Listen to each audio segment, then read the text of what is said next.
I guess it's time to come together as a community. Good morning and welcome. My name is Lori Kellogg and I'm your MC today. I'm pleased to welcome those here in our community center and those joining on Facebook Live and YouTube to Kansas City Oasis. Since 2014, Oasis has been the premier secular alternative to faith-based communities. We welcome all, regardless of belief or non-belief, race, gender, sexual orientation, identity, or any other trait. We feel the human experience is better when it is shared. And we are so pleased that you have chosen to share it with us this morning. We gather around our 5 core principles. People are more important than beliefs. Reality is known through reason. Human hands solve human problems. Meaning comes from making a difference. And be accepting and be accepted. Today's program includes our featured speaker, Allison Clemens from 7Days. Our musical guest is Michelle Cox, and our community moment is Sarah Kugler. Michelle, will you please join us and give us some music today? Michelle is a self-taught multi-instrumentalist playing keyboard, rhythmic guitar, mandolin, ukulele, and violin. She is also a classically trained vocalist and has her undergraduate degree in music. She plays in an all-female Grateful Dead tribute band and regularly travels to provide the music for a synagogue in Baton Rouge, Louisiana. Louisiana. Please give a big Oasis welcome back to Michelle Cox. Thank you guys so very much. I also want to acknowledge Jason. He's going to be joining me on some percussion here for our tunes. I got a few Jewish tunes I'm going to share with you guys. A lot of it's going to be in Hebrew, but I'm going to explain the meaning behind it because I think it fits in with the message that we will hear later from Allison. So this first melody felt fitting. It's called Hine Ma Tov, which means, man, how awesome it is that we could be together and how awesome it is that we could gather together.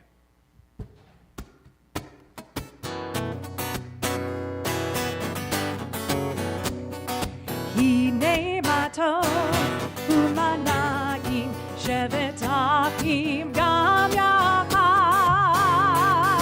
Hine Ma Tov, Umanagim, Shevet Achim, Gam Yachad. Hine Ma Tov, Umanagim, Shevet Achim, Gam Yachad. Hine Ma Tov.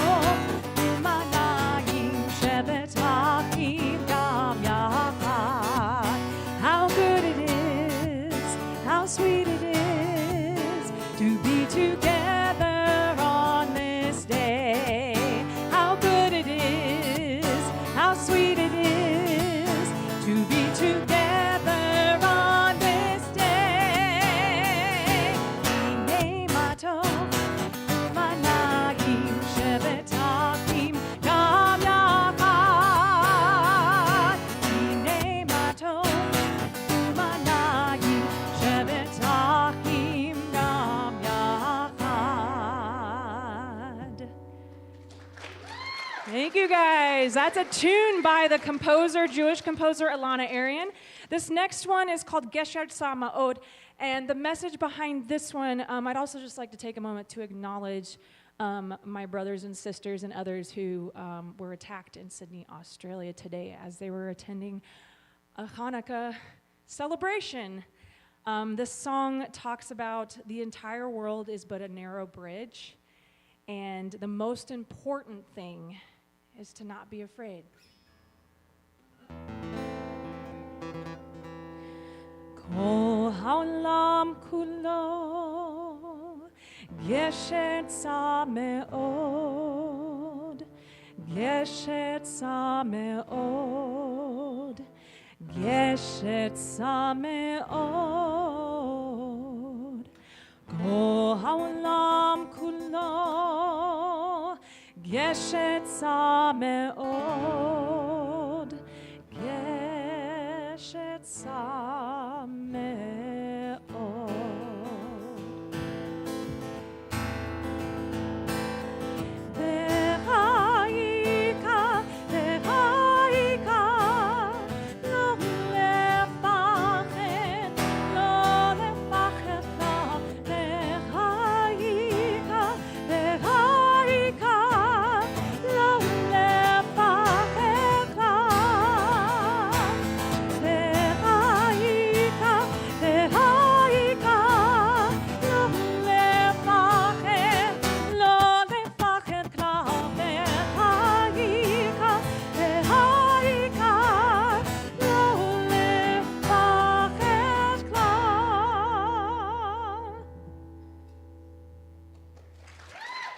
Thank you guys very much. I'd like to turn the microphone back over to Lori for some Thank you, Ms. Cox. That was great, great energy. Help wake us up on this cold Sunday morning. Birthdays this week. December 16th, Bill Bushling. Woohoo! December 20th, Max Niehaus. Woohoo! Happy birthday, Max. Does anyone else have a birthday or celebration this week? Okay, we'll move on. The fashionable Ramalina Steiner is our volunteer of the week. Ramalina is one of our members who asked, "What can I do to help?" which led to her becoming a regular in taking down and putting away the AV equipment after our gatherings. Ramalina is also a regular host for a community group. Thank you, Ramalina, and for all you do and the support you give to Oasis. Hey, there's still some mulch in our south parking lot, and if you need some mulch for your garden beds over the winter, help yourself to free mulch. Holiday gift drive. Our sponsored children in foster care again this year. We sponsored children in foster care again this year by providing holiday gifts from their wish lists. We raised enough funds to purchase gifts for 15 kids in foster care and 3 through the Angel Tree. That's 8 more than anticipated. Thank you for your generosity, and a big thank you to Sarah Kugler for shopping and delivering the majority of the gifts, and thank you to Julie Mashler, who helped organize it and set up the spreadsheet.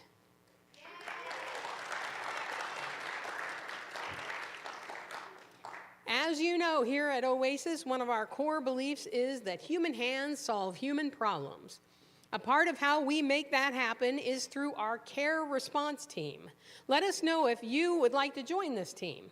If you're going through a challenging time and need some assistance, the care response team is there. Please let us know if any retirements, weddings, births, deaths in families, illnesses, hospitalizations, or anyone you know who would like and appreciate us reaching out to them. Know someone who needs a little extra pick-me-up? Contact Sarah Kugler, who can arrange for our Someone at Casey Oasis Loves You yard sign to brighten their day. Please make a donation to Oasis and have their address available. Tuesday the 16th at 6:30, Swingsters will be hosting the last musicality dance class. It's only $15. Thursday the 18th is our game night, which will start at 7 p.m. All these are also on the Oasis website calendar. On December 28th, don't forget to bring a wrapped gift from your house, old or new, if you want to participate in Dirty Santa. Tee-hee-hee-hee, I guess. Following that, Oasis Book Club will be doing their second annual book exchange. Bring a book you love that has meant something to you. Wrap it and include a favorite quote from it. If you signed up for the Elfster Secret Santa gift exchange, delivery will be December 28th after our shorter Sunday gathering. For more information on these or any upcoming events, you can find it on the public Facebook events on Facebook, the Oasis website, meetup.com, and in the Oasis newsletter, or you can ask anyone with a yellow name tag. The community moments are an opportunity for a member of our community to present on a topic of their choice during a Sunday gathering. Topics can be related to your profession, hobbies, travel experiences, volunteer experiences, etc. For today's community moment, we will hear from Sarah Kugler. 3 words to describe them are anxious but awesome. But if they had a warning label, it would be relentless optimism and whimsy ahead. So come on up, Sarah. There you go. Good. Thank you.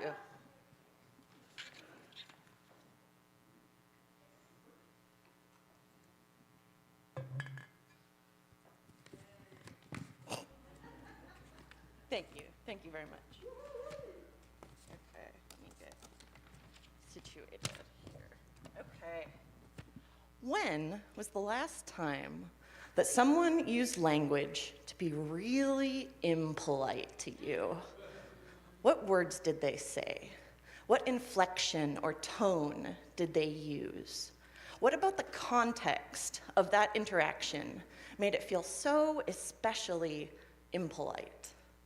I'm Dr. Sarah Kugler, and I'm a lecturer in the English department at the University of Kansas, and I have my PhD in rhetoric and composition, which is a subdiscipline of English. And today I'll be sharing about some of my research in a presentation titled Politeness and Graduate Writing Consultations. I chose this topic for today because I think politeness is something we can all connect to. We probably all could think of, a time when somebody really pissed us off recently, based on that opening question. And so by the end of this presentation, I hope to persuade you that sometimes being impolite might be a compassionate linguistic choice. So first I'm going to spend a little bit of time on some definitions and theory of politeness, but it won't be very long, I promise, just so we're all on the same page with some of these terms I'm using. And then I'm going to share some results from a study that I did recently where I explored politeness in graduate writing consultations. So I'm a sociolinguist, which, if you break that down, is exactly what it sounds like, which means that I study language, and particularly how spoken language is connected to and shaped by our membership in and identification with social groups. So basically, I study how language and society interact, or language and culture. So as you can imagine, this comprises an immense field of study. There are so many different dimensions that people explore, with scholars studying everything from how language changes over time, to how identity categories like race or gender shape our language use, to how speakers use language to participate in their communities and to create particular effects on their audiences. So first, I have a couple definitions, just because, it's hard to, sometimes you talk past each other when you're just using words. But when I talk about politeness, I'm talking about specifically linguistic strategies that speakers use to assert and manage their social relationships, with particular attention to navigating social power differentials. So in a nutshell, what that means is the wide variety of language choices, conscious and unconscious, that we all make to get what we want, basically, while remaining attuned to others and our own needs and wants. So there are many, many theories of how politeness functions, but pioneering theorists Brown and Levinson break it into two dimensions, and they call those positive face and negative face. So for them, negative face is the want of every competent member, adult member, to have their actions be unimpeded by others. And some negative politeness strategies that you use to accomplish that are things like being indirect or hedging, basically to avoid impeding other people's desires. And then positive face is the want of every member that their wants be desirable to at least some others. And so to accomplish this, you use positive politeness strategies like in-group identity markers or claiming common ground to express solidarity with another person. And so these are just some kind of categories for understanding different language strategies. And as you can see, this work was done in the late 80s, so there's been lots of critique of it since in a lot of different dimensions. But I think this framework is useful for us for today. So that's it for the kind of background theory part. So now I want to try to make this a little more specific. So I particularly study language in writing centers in higher education spaces. And writing centers are places where students can go to get help with their writing from a trained peer writing tutor. So they're hired by the university, they go through training on how to talk about writing, and then you sit down for a one-on-one consultation with that person about your, Psych 101 paper, or about a cover letter, or about anything else that you're writing. And so in my work, one of the topics I set out to study was how graduate students in particular negotiate power throughout their conversations about writing. Because, the writing consultant, as being trained to talk about writing and being employed by the university, has a certain degree of power in this conversation, but the writer, being the subject matter expert, they know all about rebar and, concrete or whatever it is that they study, if they're an engineer, comes with a certain degree of power as well. And so it's a constant negotiation of what they're going to put on the page, basically. And so to study this, I recorded writing consultations, so those one-on-one meetings. I did interviews, and I also did surveys of participants' identities. Like I said earlier, sociolinguists are interested in identity a lot of the time and how that informs the way we use language. And I'm more than happy to go more into the methods and data of that part later, but I thought maybe for now I'd hold off on the methods part. But I noticed when I was coding my transcripts of the consultations that both writers and writing consultants made frequent use of politeness strategies such as hedging, including the other person in the conversation. Whoops, that's not what I wanted to happen. Da, da, da. Minimizing the imposition of suggestions, praising, and demonstrating that they were attuned to the wants of the person that they were talking to. And so again, I know this can sound kind of abstract, so I wanted to give an example. So this is a really short excerpt from one of the consultations that I recorded. And here, Frances is the writing consultant, and Olivia is the writer who brought her paper in to talk.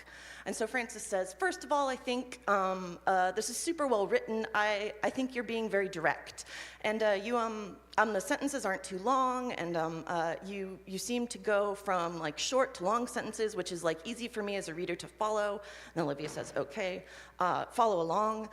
Yeah, I do see at least the first whole is, you mentioned feminist theory from this time period. Did you denote a time period? So something, is there a place where you think you could insert that? Yeah, it looks like there's, and then Olivia says, I mean, I can probably just throw it up in that first sentence. So in this example, Frances offers Olivia a number of compliments first, noting that the paragraph was well-written, direct, and used a variety of sentence lengths.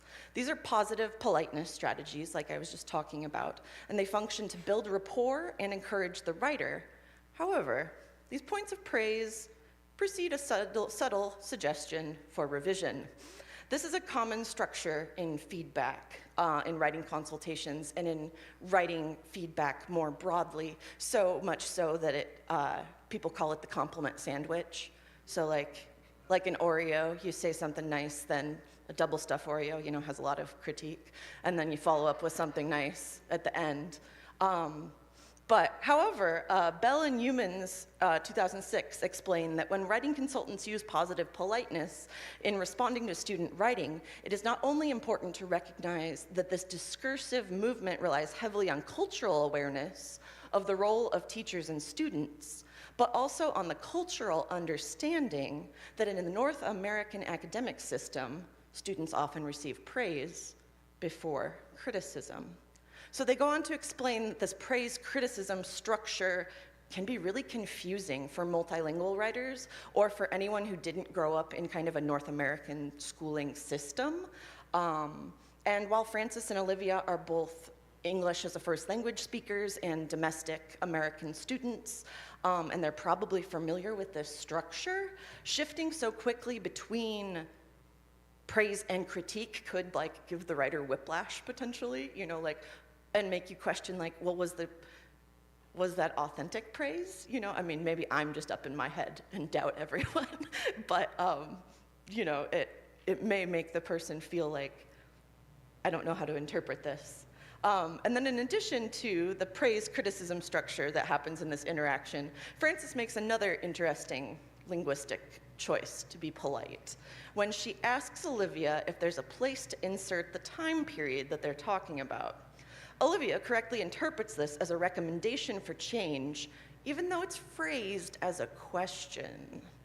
Phrasing requests as questions or suggestions as questions is a common negative politeness strategy in American English is to minimize the imposition, right? You don't want to say, move that sentence, because it's incredibly direct. It's, impeding the agency of the other person. Think about how you might say pass the salt if you're out to dinner with friends and you know them really well, you've known them a long time, but if you're out to dinner with work colleagues or your boss, you might say, could you please pass the salt? Because you're being polite, you're being, not diffusive. You're deferring to the power and wants of the other person. However, again, this structure of asking questions is not universal across languages or across varieties of English. If Olivia spoke a language other than English as her first language, she might not understand that Frances is implying that she really thinks that sentence should be added. She might think that Frances is legitimately confused by what she's saying. She says, did you denote the time period? Obviously, she didn't. She just read the paragraph, so she might think Frances was confused about what she was writing if she didn't interpret that question as, a suggestion. And so I believe that all of this demonstrates, and this is kind of the central argument that I'm getting at here, that politeness strategies are important tools for negotiating power, and that politeness is not a neutral practice, but in fact is a complex social phenomenon that requires some awareness. So pairing praise and criticism and phrasing suggestions as questions are just two of numerous politeness strategies that occur in graduate writing consultations. Again, this is just one little tiny example. I have hours and hours of tape of these. It happens over and over and over again.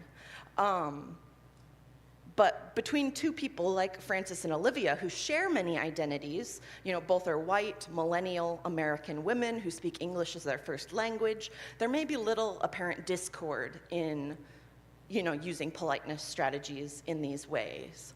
However, as I explained earlier, it could be alienating or confusing for speakers with other language backgrounds or who grew up speaking other, varieties of English, because there are many, many different kinds of English. And so for me, this isn't just a question of language and communication. This is an issue of equity and inclusion, of making writing centers spaces where all writers and all writing consultants feel safe and affirmed in their language use. And I'm an ardent believer that research should have practical applications. I really hate the kind of cultural image of the professor, in the ivory tower, just like making knowledge and not doing anything to help people with it. And so for me, I'm really interested in creating work that has tangible and positive changes in the lives of real people.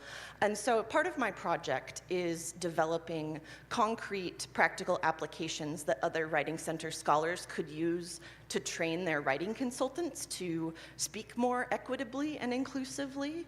And so for this project, that included creating a couple workshops that staff members could deliver, which aimed to teach them about linguistic awareness and about more equitable and inclusive language practices. So how to make conscious choices about politeness, for instance, to be more inclusive of people of multiple language backgrounds. And then I also came up with a list of just like concrete practical steps that people could take. So one suggestion I give is that writing consultants directly ask writers at the beginning of their consultation, what feedback strategy do you prefer?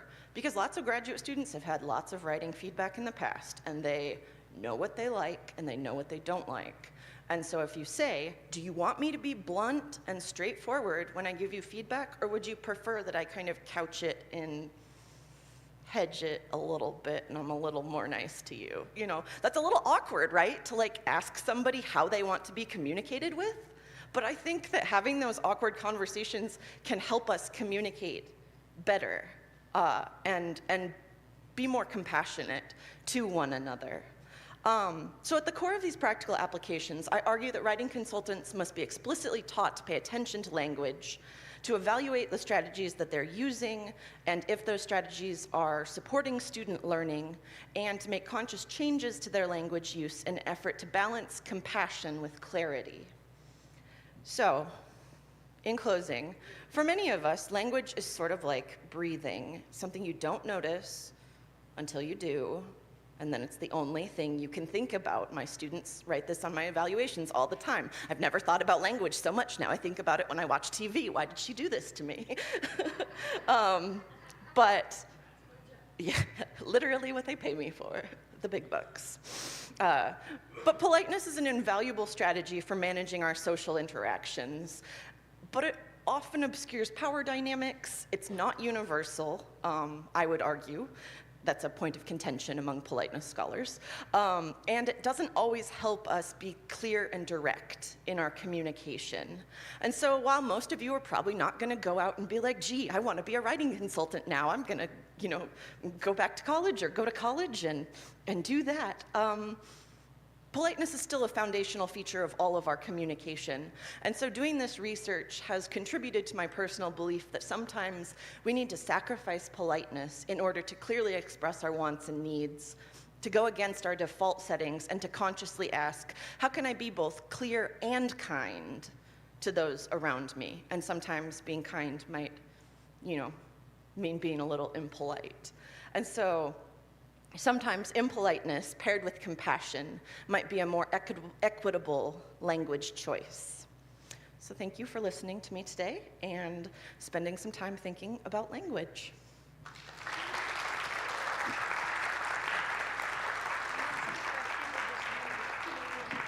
So many words. I have so many words. All right. Thank you. During our coffee break, be sure to introduce yourself to someone you don't know. See the TV over the center doors for more upcoming events and information. We'll see you here back in 20 minutes.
New Year. Well, we welcome back Michelle for another song before our main guest speaker today.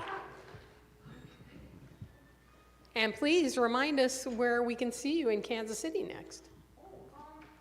I play around town for a lot of the synagogues, just off and on for Fridays and Saturdays.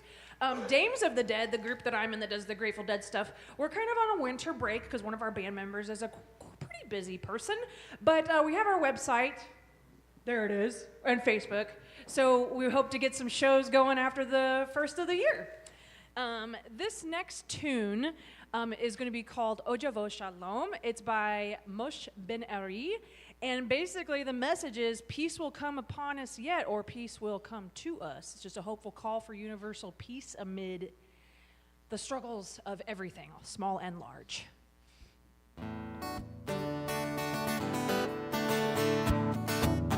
Ojavo Shalom Aleinu, Ojavo Shalom Aleinu, Ojavo Shalom Aleinu ve'akulam.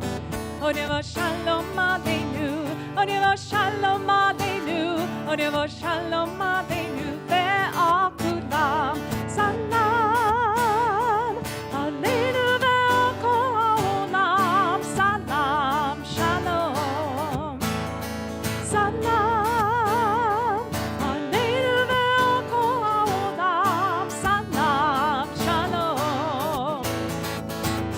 Ojavo Shalom Aleinu, Ojavo Shalom Aleinu, Ojavo Shalom Aleinu ve'akulam.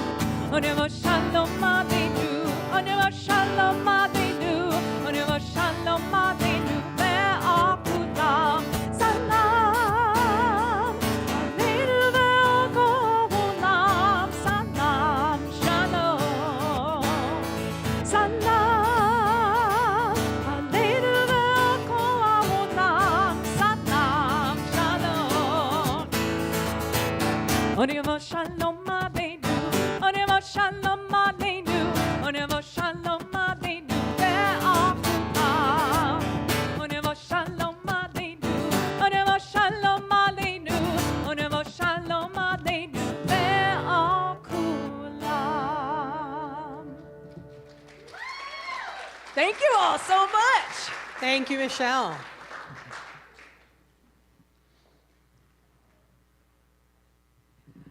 All right. Our program is designed to generate conversation and engage our powers of reason, not as a forum to start debates. The following presentation has been prepared by our speaker and not by Casey Oasis. Please respect the views of our speaker, and if you have any questions, a Q&A portion will follow. With a little trigger warning, there will be a video of a tragic shooting in her speech, so please be aware. Allison Clemens is a seasoned program development leader, spending over 22 years with North Kansas City Schools before retiring in 2024. Congratulations on your retirement. She spent the last 12 years of her school career developing career-oriented learning opportunities for high school students. She joined 7Days as the Community Engagement Specialist in 2024 to help grow relationships with schools and businesses in the KC Metro. Please welcome Allison Clemens.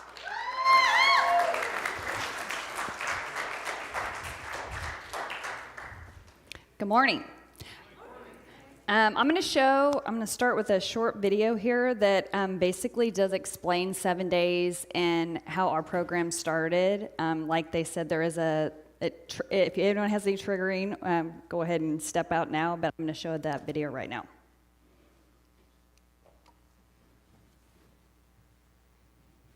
Oh, say, can you see by the dawn's early light? There's been another terrible outburst of violence, this time a shooting at a Jewish community center in a suburb of Kansas City. Police say he came to this Jewish community center, this place of peace on Sunday, determined to kill Jews with a shotgun and at least one pistol. What we know about today's shootings: around 1 o'clock, a gunman opened fire at JCC, the Jewish Community Center in Overland Park. 3 people are now confirmed dead. Reed and his 69-year-old grandfather, Dr. William Corcoran, had just pulled into the Jewish Community Center for a singing contest going on inside. I hope he's singing in heaven with all the angels, because he had the voice of an angel. Gave proof through the Moments later, gunfire was also reported at Village Shalom, an assisted living facility a few blocks away. Also today, prayers for Teresa Terry Lamano, 53, mother of 3. She was at the Jewish retirement home visiting her mom, as she did every Sunday. I know that God did not do this. I know that there are evil actions. But what we do have is each other, and we have love. and the home of the brave. A movement has started where small acts of kindness grow into a wave of change. It's called 7 Days, with each day featuring a different mission.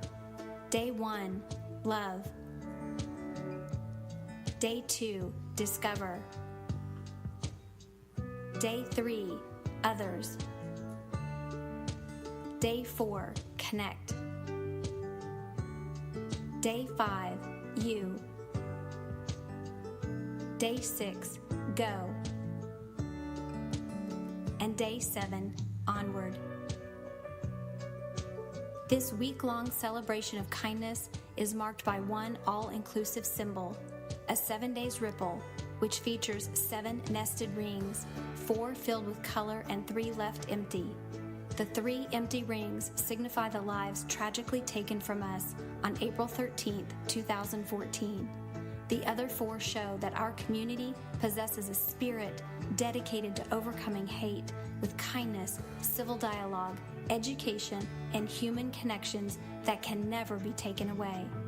The interconnected nature of the rings represents responsibility, resilience, respect, and our commitment to educating young people in the importance of community and understanding one another. With this ripple, our goal is to be a catalyst and platform for change, to remember those we have lost in their memory, to create a wave of positive change for the future. Overcoming hate by promoting kindness and understanding through education and dialogue is our year-round mission.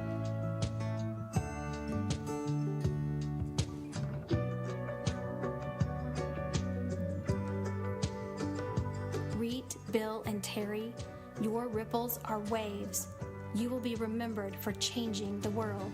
Who says we have to wait? Who says we can't be the wind that starts the way? We are the change. We are the change. Who says we have to wait? Who says we can't be the wind that starts the way? We are the change. We are the change. Oh, oh, oh, oh. We don't have to wait. We are the change. Oh, oh, oh, oh. We don't have to wait. We are the change. We don't have to wait. We are the change. We don't have to wait. We are the change.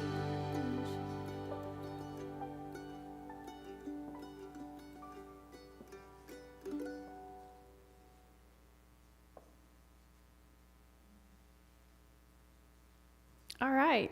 So 7 Days, our organization, as you see, was drawn from a hate crime, basically putting kindness into the community. So we want to take that hate and put out kindness. Everybody needs a little bit more kindness. So basically, our organization provides opportunities to increase that kindness awareness throughout the Kansas City metro area. We even also go beyond Kansas City, Kansas, into other states as well.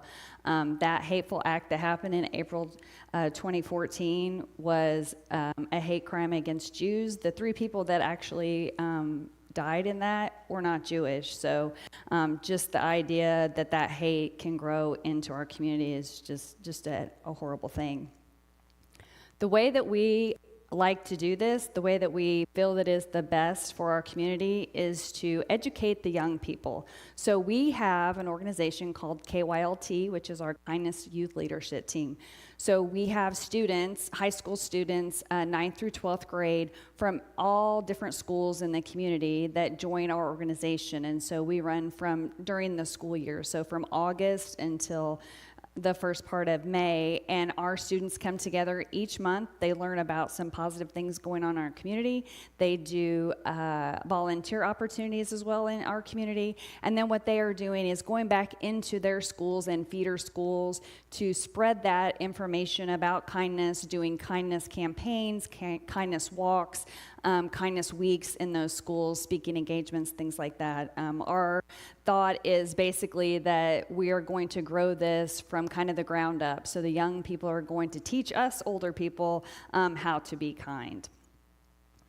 We have lots of different resources for schools to be able to do that. And I have a lot of resources on the table in the back, and I would love for you to take those and spread those on.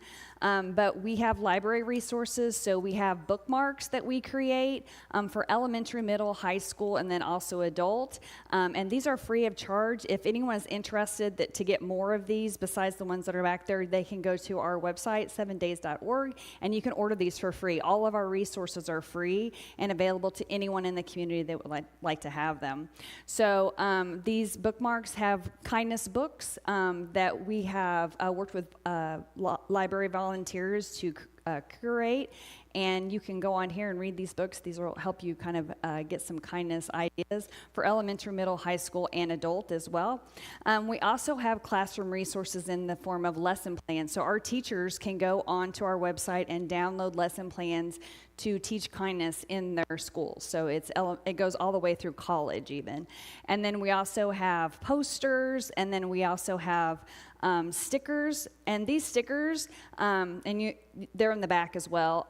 These are created, and I'll talk a little bit about the art contest, but these are created by high school students in our area. So we just wrapped up on Friday the art competition where they submit drawings, and then these are chosen, and then students are given $500 for their entry. So this is a really great way for other people to learn about our themes and draw these stickers, and so then we spread these on for each year. So each year we'll have a new art competition where these are actually created. And then we also have scholarship opportunities. So if you had a school or even had an organization that wanted to do a kindness event, we have scholarship opportunities available. So like maybe you wanted to purchase some balloons or some food or something like that for your event. You can submit an application for a grant, and we can give you money to actually help pay for that event. We also have lots of, like I said, free resources to also do that. Our students also go out and actually speak to different events, schools or churches or things like that. So those are opportunities too that our KYLT will go out and do that as well. And then we also have carry on kindness cards. So these are just a really great idea. So like maybe you're walking in somewhere and someone opens a door for you. This would just be a great way to spread that ripple, to give someone a card. Thank you so much for that. I appreciate that. Then they take this card, they can learn more about different ways that they can spread that ripple, because how that works, how that kindness grows, is spreading that ripple. So I do something kind for you, you do something kind for the next person, just like when you're in the line at Starbucks and someone gets your coffee and then you want to give the coffee to the person behind you. So that's really what we're about, is spreading that ripple. So I would love for you each to take a carry on kindness card and make a commitment to give that out after today. So just do something kind. Maybe someone does something kind for you, or maybe you just meet a stranger and you want to, hey, you know what, have a great day, and give them this. This would just put that word out there to be kind to other people. We also work with corporate organizations. We also work with community organizations. And we have ideas on our website on how they can do their own days. So you saw the themes that we have. And so sometimes organizations will do like a week of our stuff, and they will have different days. We're like, Monday is wear a blue shirt, around a theme or, something like that. So there's all kinds of resources on our website. If anyone is interested in anything like that, they can go on there and learn more about those. Lots of large organizations, hospitals, things like that, they do kindness campaigns throughout the year. So it's just another way to spread that ripple on through different organizations in our community. Like I said, all of those resources that you can access are free. They do not cost anything. If you go to our website, you can order as many of those as you would like, and they will be shipped to you free of charge. This is just a little bit more about the Carry On Kindness cards. Those you can also order for free on our website. They come in books of 50 if that is something that you would be interested in. It's just a really great way to spread that on, just kind of to strangers, just learning about that ripple. There are many different volunteer opportunities. We are a very small organization. We're a nonprofit. We only have 3 people that work in our office, basically, to do different events, to work with our KYLT group, that type of thing. So we are always looking for volunteers. So if any of you are interested, you can go to our website and sign up to be a volunteer. We do a lot of events throughout the community. This year, we just had our first, what we call Thrive with Kindness festival for teens at the YMCA downtown, and we had lots of volunteers that came and helped with the booths and things like that. So if it's something that you wanted to do, we can incorporate you in lots of different ways. If you just have like an hour to give, maybe you could just come and help out with something like that, or you just want to come, we would love to have you. So we have lots of different volunteer opportunities to do that. I did talk about the stickers, and that's the art competition that just ended on Friday. But I also have a flyer in the back, too. We also have a $1,000 scholarship award for any senior in the Kansas City metro area. They can go online and apply for that through January the 9th, and there's a flyers in the back. I would love for you to take those, any senior that you know. We always love to get those submissions and give that money out. Last year we gave out 10 awards, I believe, and so each year we give out $1,000 to 10 different people in the Kansas City area. You saw different things about our themes: love, discover, others, connect, you, go, and onward. This is just some suggestion ideas if you wanted to do a kindness campaign. Lots of different organizations do that. This just gives you kind of a framework of some of the ideas that you could try if you wanted to do that within your organization. This is all, like I said, available on our website, SevenDays.org. Our Kindness Week this year is going to be April 20th through the 28th. We also, on the 23rd, will do our Kindness Breakfast, and that's really how we raise funds for our organization to kind of run throughout the year. So if anyone's interested in that, it is called the Ripples of Kindness Breakfast. There's sponsorship opportunities. You can just attend. You can volunteer any way that you'd like to get involved with that. We would love to have you. This is how you can get involved with 7 Days. So you can follow us on social media, which I would love for anyone in this organization to do that. Everything is at Give 7 Days for Facebook, Instagram, and LinkedIn. If you want to get more information about our organization or inquire, you can just go to info@7days.org and email us and ask us any type of questions. Like I said, everything is at 7days.org. All right. Any questions that anybody has that I could answer?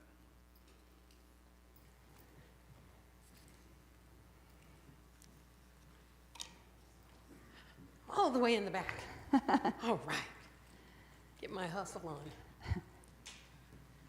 You mentioned schools and organizations. Do you ever have like a city or a community that would adopt that same kindness week? Yeah, so we have what we call kindness communities, and that's not in my wheelhouse, but I think we're up to 20 plus cities, so you can be a kindness city. So Kansas City, Missouri is a kindness city, and so basically we do a proclamation with that city, and they will do different kindness events within their city. I think there's around 20 cities that are actually already members and are what we consider a kindness city. So yes, we do that, yeah. So what's one of the biggest great outcomes that you've had recently? Well, we just did our festival, which was great. It was our very first one. We'd never done it before. And so really the idea was really just to get more information out to teens, because it was teen focused, about 7 days. And we had 80 participants on our first year, which was great. So it was just an opportunity for us to have kids come together and learn more about other people. So it was really just an opportunity for them to learn about lots of different teens throughout the Kansas City area. We had 24 schools that were represented in that, and 4 of them were schools that we had never worked with before. So that's really the idea. This organization really started in Overland Park, Kansas, because that's where the crimes were committed and happened, and that's where it actually grew. That's where Mindy came from. And so really the idea is really just not to have it in that community, but to push it everywhere. So to go east, west, north. And so we have joined and added 5 different new schools to our KYLT group this school year, which is great. So that's really just pushing that message out, because now we have a kid that goes to that school, and so now they can talk about being kind and do a kindness campaign in that school. And so that's really kind of what the idea is. About how many schools do you have involved? This is kind of a 2-part question. Is there a need for someone to reach out to more schools in the area to let them know about this program and what's going on, or Yes. is that something? Yeah. So that's really kind of why my position was created just like a year ago, and that was really kind of what that was, because we have, like I said, a very small staff.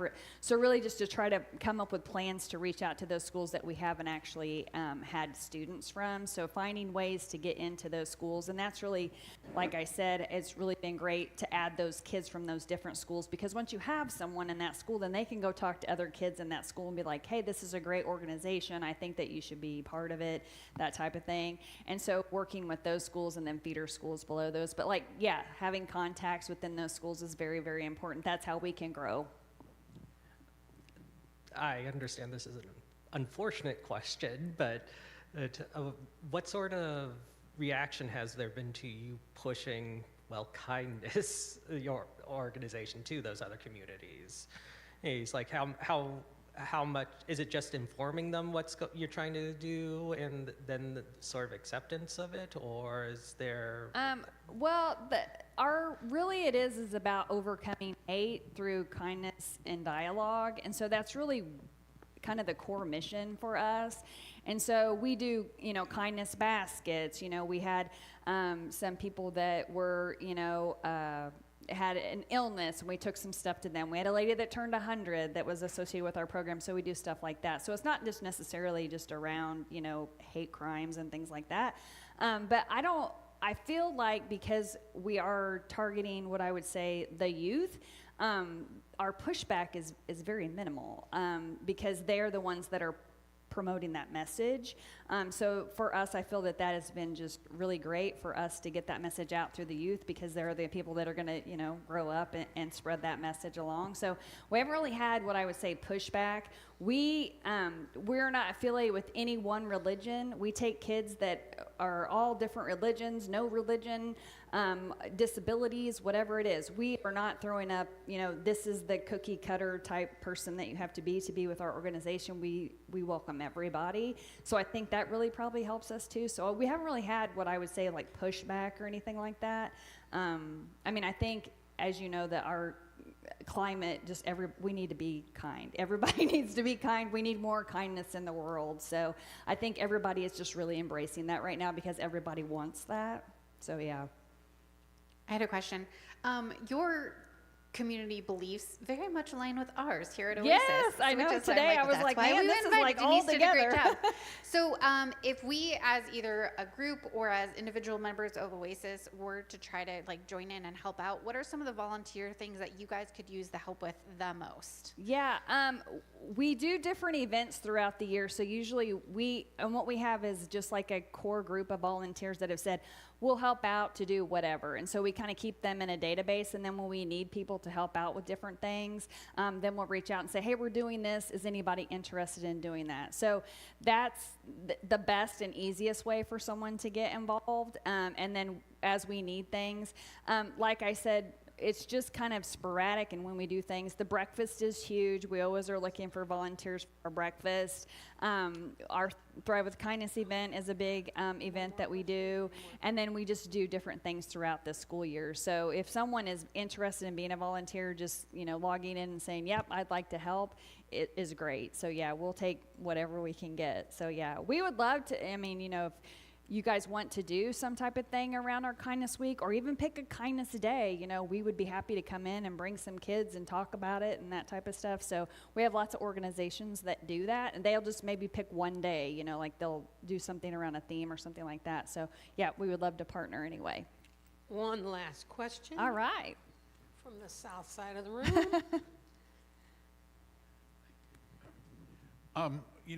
Some of us know a lot of people who are very kind and do a lot of different things. Mm-hmm.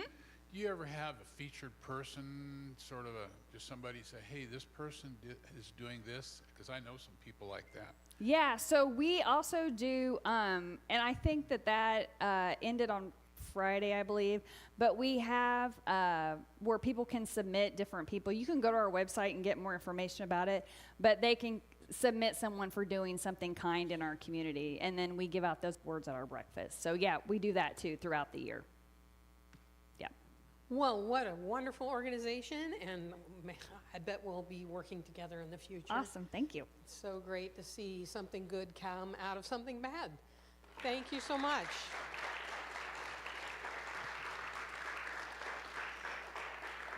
We're always looking for more volunteers here to help out with our committees and Sunday gatherings. In just a moment, we'll be passing around a small box filled with the volunteer task cards. Please grab one that you can accomplish today after our meeting concludes, and once you've finished the task, remember, return the note card to the done purple box in the lobby near the drink station. All the cleaning supplies you might need are in the white cabinet in the foyer right by the lemonade. Quick note, blue cards are for weekly tasks. I get it out. And white cards are for monthly ones. We need everyone, yes you, to help keep this place looking great. While our musician is coming back for her last song, I want to remind everyone that Kansas City Oasis is a 501c3 nonprofit run solely on donations and volunteers. If you like the topics and the music today, please consider donating through kcoasis.org/donate or by Venmo. Our Venmo info can be found at the merch table in the lobby, or you can scan the QR code on the big screen. And there is also a cash donation jar in the lobby as well. Recurring monthly donations through our website are most helpful. Michelle Cox, one last song today. Remember, there is a cash tip jar for Michelle in the front here, and she also has a Venmo that you can scan and donate to her. Thank you, Lori. Thank you so much. And thanks Thank to KC you. Oasis for having me back here today. Got one last jam, which is not going to be in Hebrew. It will be in English. However, the artist is Matasyahu. I don't know if you're familiar with them, but they are Jewish. So, and I think the message fits nicely in with what we've talked about today. Sometimes I lay under the moon and I'm thankful I'm breathing.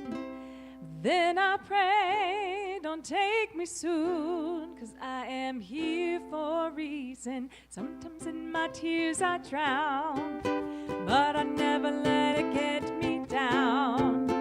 So when negativity surrounds, I know someday it'll all turn around, because all my life I've been waiting for, I've been praying for the people to say that we don't want to fight no more. There'll be no more wars, and our children will play.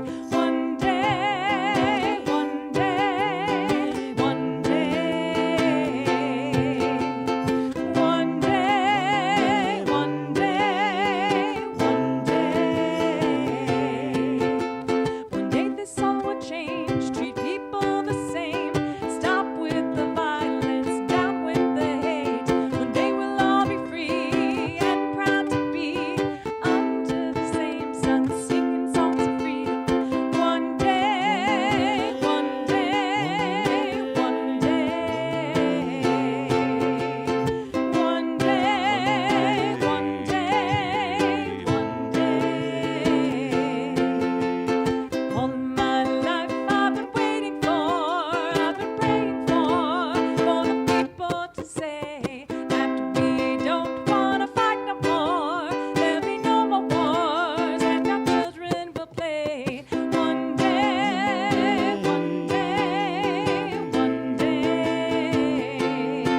Thank you all very, very much.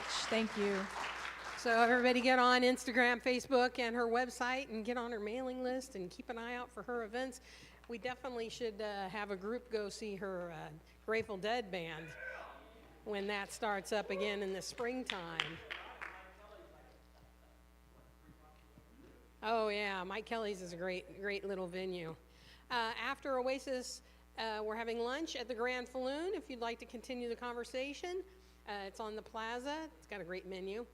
It has convenient on-street parking available throughout the plaza, and there are several free parking garages within a short walking distance of the Grand Falloon. Next week, Sunday, our speaker will talk about Care Beyond the Boulevard. Our musical guest will be Double Treble, Lisa Lund Phillips and Mary Burnett, and the community moment will be from Dwight Solis. Before you head to lunch, take a few minutes to help clean up.